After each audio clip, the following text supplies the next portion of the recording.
The EP, I believe, was recorded at Club Metronome with little or no overdubbing. You kind of did it that old school, in a room, live feel. Semi-true. Yeah. Semi-true. Yeah. Okay, minimal overdubbing. Yeah, there you go. The tracks I've heard so far from the new album sound like you actually hit a studio. Is that the case? And if so, how did that change your dynamic with the work?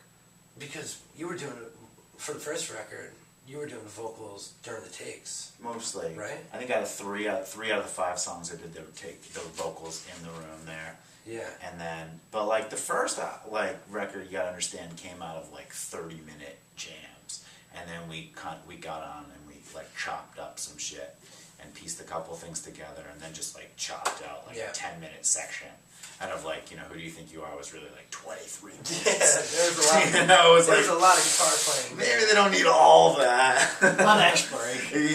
A lot of exploration. So there was definitely more toying with than maybe, it was like born out of that really loose, free thing, but then it was like kind of chiseled down. But this one was born more out of. This one was like in between a full-on studio record and that other style, I think. Well, there's really no jamming, I guess. We knew what the basic tracks were going to be. Yeah. I think everything had its place. Yeah, I was like, hey, we have 9 songs, and this is how the song goes. Let's just do it. Yeah. But then we redid all. We didn't sing any of the vocals. Yeah, because if you think about it, there's not too much. There's a lot of soloing on there. On this new one? Yeah. I was like, wait, there's not a ton though. Everything has its place, Relative to the old shit. It's Yeah. chiseled away. I think the longest solo is like, 45 seconds or something. Yeah. It's more charted. It wasn't as open-ended. Yeah. Well, because you wrote half the tracks. Like Yeah. I said, I'm like, let's stay on one chord for 10 minutes. Yeah. Benny's like, let's move around. Yeah. Look, there's a whole book of them right here. I only know E minor. A few minor blueses. And G. Yeah. G and E minor. Good chords. We've kind of touched on this before, but even though Blues and Lasers was born out of the Scott Tournet band, Benny seemed to have come in as a full partner. Is that really how it feels? Definitely. For me. Yeah, it does for me too. Because it's like it was half and half, on the record, so it was like kind of, like it's kind of almost like a Gilmore Waters thing. Whoa. Right. That means we're gonna fight and then reform on Live 8. and then never play again. Live 108. And then 30 years later, one of you is going to take your magnum opus on tour. Which one of us can't sing? That gotta be Waters. I'll take Waters. You have Gilmore. Oh man. Sorry. No, But where that's were we? great. And I apologize to Steve for this one.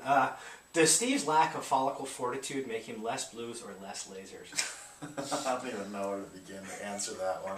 I love Steve! He's the only one with short hair!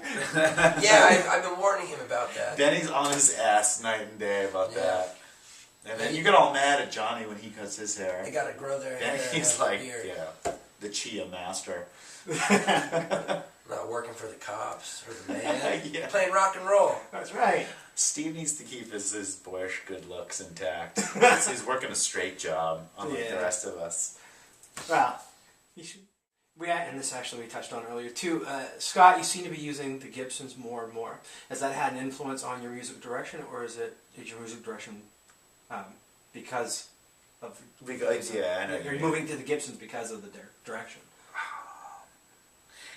One of it was just purely functional, is that we use old-ass tube amplifiers, and when you plug in Fender guitars into old tube amplifiers, in like half the venues we go in, it goes... So that was actually just like a straight-up functional kind of an issue. But then, like, I think a huge thing we've been inspired by, and I'm not afraid to admit it, is like the Black Keys kind of a sound of like the kind of chunkier, dirtier kind of blues, and trying to move away from more of that single coil kind of Stevie Ray Vaughan, heard it a million times version of the blues. So that was part of it, just kind of finding dirtier sounds. And then also, I think if when I played the Telly, it was more like when GPN we were in our early days of like trying to recreate like this kind of a early 70s kind of you know, a little bit of a cleaner sound. I mean, if you listen to Nothing But the Water, that was like the heyday of me using that telly. And that's more of like a clean, kind of Mark Knopfler meets Eric Clapton meets, you know, Neil Young Harvest-esque kind of a sound, or even some Rolling Stone stuff. And then like recently we've just been getting into just more different shit. Well, it's interesting that I've always found this interesting that you picked, of all, everyone but Neil Young was British. Right. And like the British seem to really have bought in at that period into the Fender sound. Yeah. The Strats and the Tellys. And Yeah. but if you go into the 70s on this side of the pond, they're all Gibson. Especially the Southern Rock boys are all Gibson. Yeah, I didn't think about that. Well, a lot of them English cats still play Les Pauls, 335s. I mean, Clapton. Yeah. You know, Alvin Lee.